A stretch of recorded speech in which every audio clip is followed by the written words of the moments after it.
Ukraine जंग के शुरू होने से पहले रूस के राष्ट्रपति व्लादिमीर पुतिन और उनके चीनी समकक्ष शी जिनपिंग ने दोनों देशों के बीच दोस्ती को नो लिमिट्स वाली फ्रेंडशिप करार दिया था। इसका मतलब ऐसी दोस्ती जिसकी कोई सीमा नहीं है। दोनों देशों के बीच किसी तरह का कोई गठबंधन नहीं है, लेकिन फिर भी रिश्तों को मजबूत माना जाता रहा है। लेकिन अब इस दोस्ती में दरार आ गई है। अमेरिका का मुकाबला करने के मकसद से साथ आए दोनों देशों के बीच अब कई मसलों पर मतभेद सामने आने लगे हैं। एक्सपर्ट्स के अनुसार चीन और अमेरिका के बीच चल रहे तनाव और करंट जियोपॉलिटिकल सिचुएशन ने चीन रूस दोस्ती को बढ़ावा दिया हो, लेकिन अब इस पार्टनरशिप में दरारें दिखने लगी हैं। हाल ही में रूस कजाकिस्तान के बॉर्डर पर हुई घटना इस बात की पुष्टि करती है।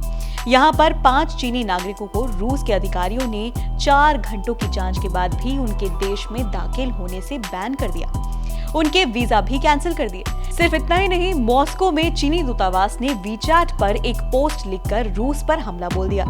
5 अगस्त को चीनी दूतावास की तरफ से लिखी पोस्ट में कहा गया, इस घटना में रूस की तरफ से क्रूर और अत्यधिक कानूनी प्रक्रियाओं ने चीनी नागरिकों के वैध अधिकारों और हितों को गंभीर रूप से नुकसान पहुंचाया है। रूस के विदेश मंत्रालय की तरफ से सफाई भी दी गई कि उसकी चीनी नागरिकों के खिलाफ नीतियां भेदभावपूर्ण नहीं है। विदेश मंत्रालय ने ये बताया कि 5 चीनी नागरिकों के वीजा आवेदन पर जो डेस्टिनेशन बताई गई थी वो ओरिजिनल डेस्टिनेशन से अलग थी। दरअसल इस घटना के बाद से ही चीन और रूस की दोस्ती में दरार आने लगी। दरअसल हुआ ये कि चीन ने आगे आकर यूक्रेन शांति समझौते पर सऊदी अरब की मीटिंग में अपना प्रतिनिधि मंडल भेजा था, लेकिन इस मीटिंग से रूस गायब था।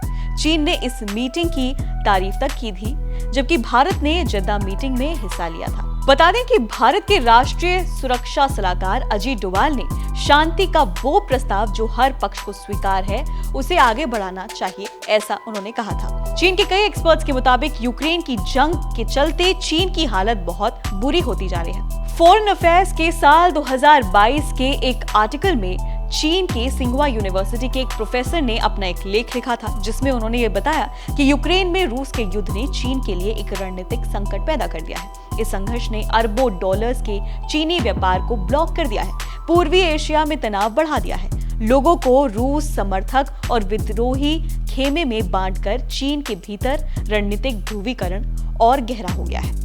रूस और चीनी नागरिकों के बीच भी काफी समय से अविश्वास की स्थिति बन गई है। एक्सपर्ट्स भी ये बताते हैं कि रूसी लोगों का चीन के लिए भरोसे की कमी होना ऐतिहासिक है। 1969 में सोवियत संघ और चीन ने बॉर्डर पर युद्ध लड़ा था। इसके बाद 1971 में पाकिस्तान को समर्थन देने के अमेरिका और चीन के प्रयासों के खिलाफ रूस ने भारत का समर्थन किया था। चीनी प्रवासियों की बढ़ती संख्या के बाद रूस के सुदूर पूर्व के स्थानीय निवासियों के बीच भी तनाव पैदा हो गए थे। इस सब के बाद रूस और चीन एक साथ आ गए थे और अब करंट जियोपॉलिटिकल सिचुएशंस ने कुछ ऐसा सिचुएशन क्रिएट किया कि चीन और रूस एक दूसरे के बेहद करीब हो गए।